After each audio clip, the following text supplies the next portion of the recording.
หัวข้อ4สัญญาณบอกว่าคุณตื่นรู้แล้วใครอยากรู้บ้างคร่าวๆนะเดี๋ยวจะให้ดูสไลด์ของเราก่อนนะครับอันนี้ที่เห็นก็เป็นสไลด์เปิดให้มันดูสวยๆอันนี้เคยอธิบายไปแล้วนะครับ gesture of manifestation ก็คือท่าทางของการ manifest การเสกการเนรมิตนะครับบอกได้เลยในโลกนี้คุณเนรมิตด้วยจิตแล้วค่อยทำกายมันค่อยตามมาเนรมิตด้วยจิตก่อนแล้วคุณจะลงกายน้อยมากจำไว้จิตเป็นนายกายเป็นบ่าวอันนี้ที่ผมสอนอันนี้พลังจิตมหาปัญญาแล้วเดี๋ยวดูสไลด์ต่อไปนะครับผมจะสอนเรื่องอะไรเรื่องของ higher self กับ ego มันต่างกันยังไงคุณมี2ตัวนะคุณมี2จริงๆตัวจริงของคุณคือ higher self ตัวนั่นคือตัวจริง higher self แต่เวลาเราไอตัว ego นี่คือไอละครที่เราเล่นเราเป็นตัวปลอมเป็นละครที่เราเล่นแล้วเรารู้ได้ไงว่าข้อแตกต่างมันคืออะไรนะครับแล้วคนที่ตื่นรู้จะมี4อย่างนี้นะครับอย่างน้อยมี4อย่างนี้ที่เขาอ่านดูสไลด์ต่อไปego self จะเป็นแบบนี้ higher self จะเป็นแบบนี้ครับ ego higher self คือตัวตนของคุณจริงๆมันเป็นยังไงเหรอมันต่างกันยังไง higher self จริงๆเวลาคุณจูนบอกประโยชน์ก่อนแล้วกันเวลาคุณจูนกับ higher self คุณ power สูงมากปรารถนาอะไรอยากได้อะไร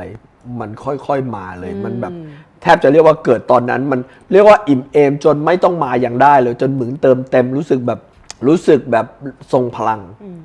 นี่เป็นสิ่งที่เวลาคุณตื่นรู้เรื่องจิตวิญญาณคุณจะเป็นแบบนี้แล้วคุณจะมีความสุขมากครับคุณจะได้หมดทุกอย่าง ego self คืออะไรที่มันยังผูกอยู่กับโลกนี้อยู่อะไรที่มันเป็นแบบว่าโลกจอมปลอมโลกที่คุณแบบไปยึดติดกับมันเยอะเกินไปเพราะฉะนั้นสิ่งเป้าหมายของเราคือเป็น higher self นะครับ higher self ก็คือเซลล์ของเราที่ตัวสูงนี่คือตัวตนที่จริงตัวตนจริงแท้จริงของคุณมี4 character อะไรบ้างนะครับอันแรก take accountability ก็คือคล้ายๆ responsibility นะครับมีเอาด้านนี้ก่อนดีกว่า ego ก่อนจะได้เห็นชัดที่ไม่ดีเห็นชัดก่อน ego คือใช้ชีวิตอยู่ในการเป็นเหยื่อหมายความว่าอะไรถ้าใครพูดว่าเขาทำให้ฉันรู้สึกไม่ดีเขาทำให้ฉันรู้สึกดีก็เหมือนกันนะเขาทำให้ฉันบางทีเราไม่ต้องไปพึ่งคนอื่นไงหรือฉันเป็นคนถูกกระทำฉันไอ้นั่นรัฐบาลแม่งโทษทำให้ฉันแบบนี้ทำให้ฉันจนไอ้นอนไอ้เนี่ยความผิดคนอื่นหมดเลยเนี่ยคือ victim เป็นเหยื่อคนที่มี higher self คือ higher self ฝั่งนี้รับผิดชอบหมดทุกอย่างฉันจะสร้างความจริงอันใหม่ different เพื่อที่จะสร้างความจริงอันใหม่ create a different reality สร้างคือรับผิดชอบในการสร้างความจริงอันใหม่อันนี้คุณรู้แล้วว่าคุณตื่นรู้นี่คือข้อหนึ่งนะครับข้อต่อไป secure scarcity mindset มีความเชื่อแบบขาดแคลนโลกนี้มันต้องมีแค่นี้นะเว้ยเราต้องแบ่งกันนะเว้ยเราต้องแบบถ้ามันได้เยอะกว่ากูต้องได้น้อยลงนี่คือความคิดขาดแคลนความคิดที่จะไปแย่งคนอื่นความคิดที่จะไปแบบอิจฉาคนอื่นโลกนี้มีความแคลนเขามีแปลว่าฉันไม่มีนี่คือความคิดขาดแคลนอันนี้คือ abundance mindset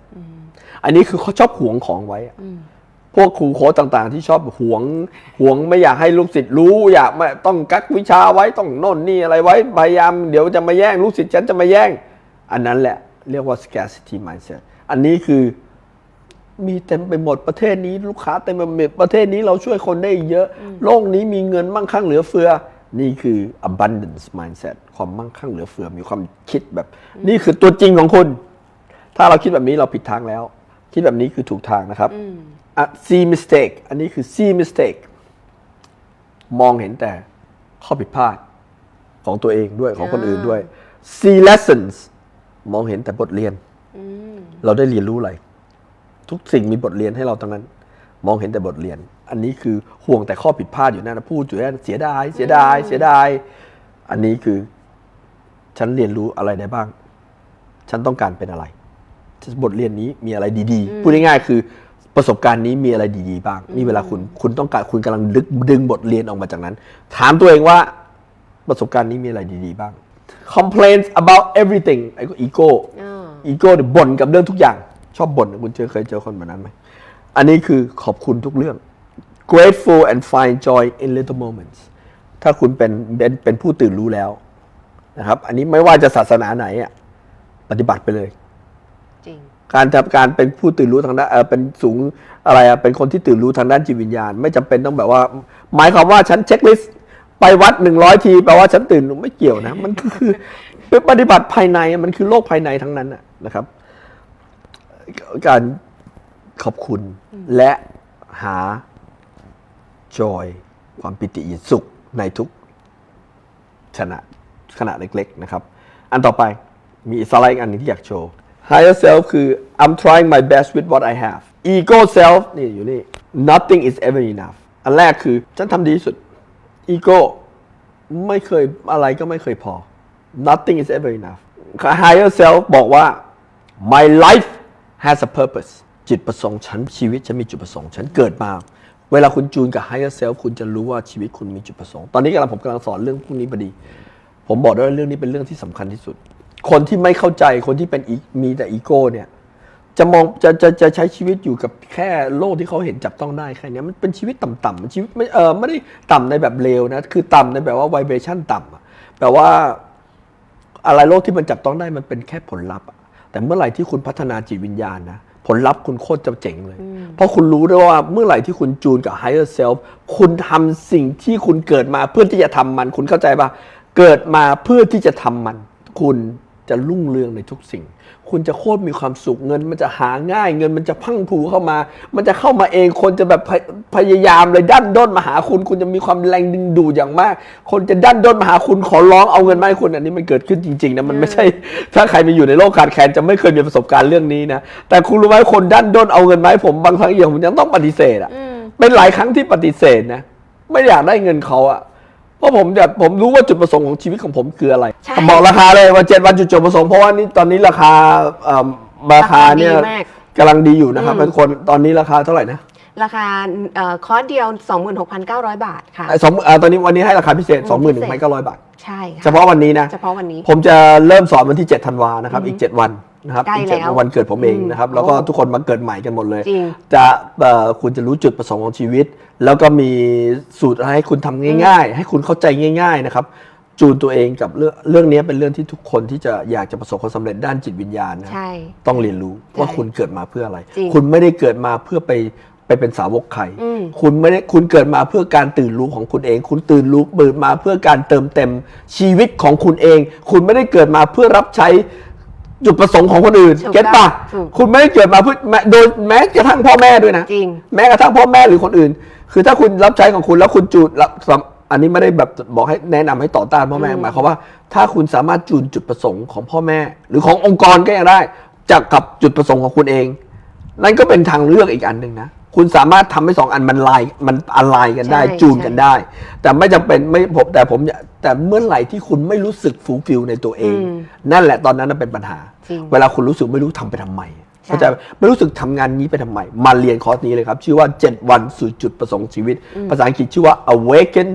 your purposeข้อนี้อาจารย์สอน2 ภาษาด้วยนะคะสำหรับใครที่มีคู่ที่เป็นต่างชาติที่อยากจะให้เขาได้เรียนรู้เรื่องนี้ด้วยตื่นรู้ไปพร้อมๆกันเนี่ยสามารถที่จะเรียนคอร์สนี้ได้เลยคุ้มมากนะคะในราคา 26,900 บาทเท่านั้นนะคะอีกคอร์สหนึ่งอาจารย์ที่ว่าเป็นคอร์สดันผมจะเล่าให้ฟังคอร์สอิสดันคืออะไรผมเป็นคอร์สที่ว่าเป็นขั้นสุดท้ายของการเสกขั้นสุดท้ายของการเสกทุกอย่างเวลาคุณพูดคำว่า is done มันเสร็จแล้วข้อนี้คุณต้องเข้าใจว่าทุกอย่างที่คุณสร้างในโลกวิญญาณมันเสร็จแล้วเพราะฉะนั้นถ้าใครสนใจคอร์สนี้นะครับผมเจอตัวได้นะครับหรือว่าเรียนออนไลน์ได้วันที่16นะครับ16 ธันวาคมเรียนพร้อมกันทั่วโลกราคา2 คอร์สเท่าไหร่ถ้าใครซื้อเป็นแพ็คซื้อเป็นแพ็ค19,900 บาทคอร์สละ 19,900 บาทเท่านั้นค่ะหลายคนยังไม่เข้าใจนะคะว่าทำไมฉันถึงเสกไม่ได้สักทีทำไมฉันถึงใช้พลังจิตหรือใช้พลังในการดึงดูดสิ่งที่ต้องการไม่ได้สักทีเพราะมันมีตัวบอกค่ะมันไม่เคยใช้ขั้นสุดท้ายของการที่ใช่แล้วข้อนี้คนไม่เข้าใจคนเข้าใจน้อยมากและทำให้เขาไม่ได้สิ่งที่เขาต้องการนี่เป็นปัญหาของคนเสกไม่ได้ก็เพราะเรื่องนี้อันนี้ต้องเรียนเลยในคอร์สอิดดันนะคะมันคือเสร็จไปเรียบร้อยแล้วคุณต้องจินตนาการอะไรให้มันเสร็จสมบูรณ์เรียบร้อยแล้วไม่ต้องมีตัวบล็อกใช่ไหมอาจารย์ใช่แล้วคอร์สอิดดันต้องเรียนอันนี้เป็นคีย์สำคัญเขาถามว่าเรียนออนไลน์เหรอครับใช่ครับเป็นคอร์สออนไลน์ สามารถเรียนได้ทั่วโลกทั่วประเทศเลยนะคะเรียนผ่าน Facebook กลุ่มปิดค่ะแล้วก็สามารถเรียนซ้ำได้ตลอดไม่มีวันหมดอายุด้วยนะคะไปที่บัญชีนี้เลยนะคะสำหรับใครที่ต้องการเรียนเป็นแพ็คคู่คุ้มกว่านะคะตกคอร์สละ 19,900 บาทเท่านั้นนะคะสำหรับคอร์ส is done แล้วก็คอร์ส is done คือขั้นสุดท้ายของการเสก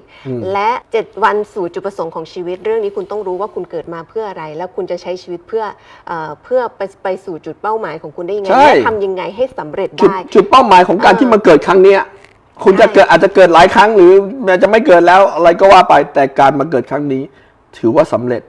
ได้ยังไงเพื่อนๆชอบความรู้ดีๆแบบนี้อย่าลืมกด subscribe ใน YouTube ก็กดกระดิ่งด้วยนะครับจะได้แจ้งเตือนถ้าใน Facebook ก็ follow แล้วก็จด See First นะครับแล้วผมจะได้ส่งความรู้เจ๋งๆให้คุณตลอดเวลาแล้วเราเจอกันนะครับผมบัณฑิตวิรังศรีสวัสดีครับ